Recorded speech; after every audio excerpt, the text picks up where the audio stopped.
Before we focus in on learning how to read pitch and rhythm within the musical staff, we're going to take a brief aside to discuss dynamics, which is basically the musical term that describes the volume at which you perform the music. In other words, dynamics tell you basically three different pieces of information.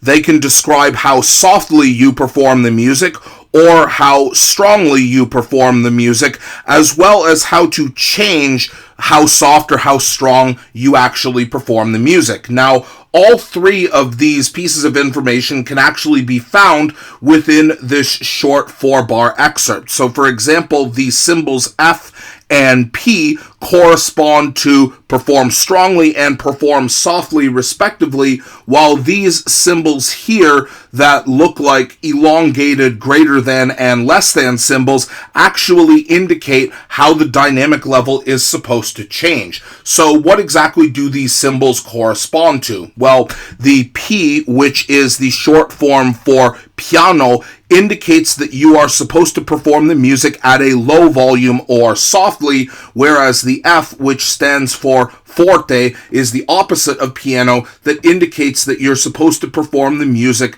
fairly strongly or at a high volume level. And basically all variations on these are simply that, variations on these two key terms. For example, if we want to perform music very softly, even more softly than piano, we would simply add two P's, which stands for pianissimo. And in Italian, whenever you add the suffix issimo, it means to exaggerate what the root here is. So even more quietly or even more softly than piano. Whereas when we add the Italian prefix mezzo, mezzo is actually the term for medium. So mezzo piano is not completely softly, but more of a medium soft, not as soft as the bass volume.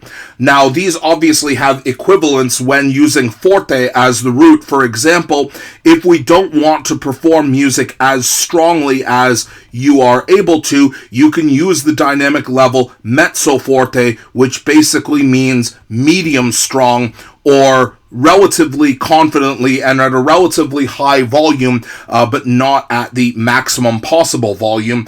And if you wanted to basically perform the music as strongly as possible or at the highest volume that is comfortable, you would add the suffix issimo for the volume fortissimo, which basically means to perform very strongly or at the highest comfortable volume to that you are capable of as a musician.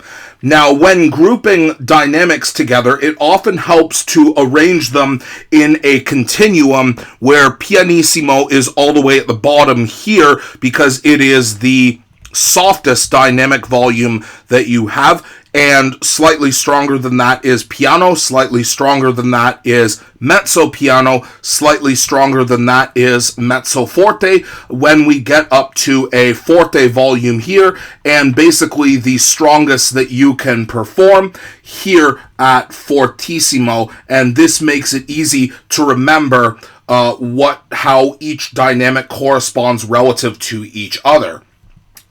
Now, if we only had the specific dynamic levels, that would assume that whenever we see one of these dynamic levels indicated, the volume would change immediately. But what if we wanted a more gradual change? Well, that brings us to these two symbols here, the first of which is what we call a crescendo, which is the Italian term that tells a musician to get gradually stronger as they sing or as they perform. And if we take a crescendo and simply flip it around, we get the opposite, what we call a decrescendo or decrescendo if you pronounce this with a proper Italian accent.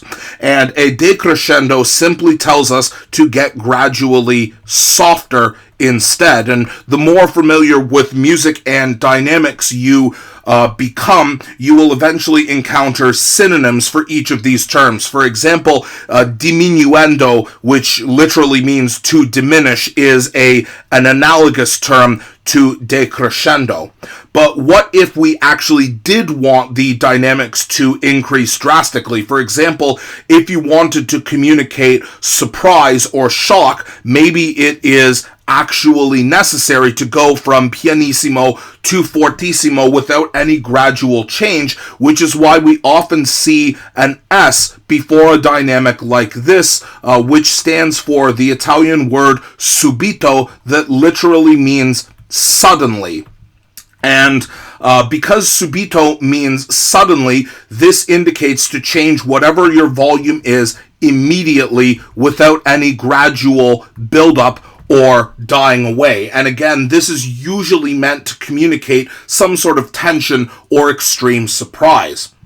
Now, as with style, which is a separate video, dynamics become gradually familiar the more fluent you get with reading music, and there are a lot more subtle terms that are used in dynamics which you can gradually explore throughout your journey in reading music. But in the next two series of videos, we're going to begin our deep dive in learning the notation system in terms of how it represents both rhythm and pitch.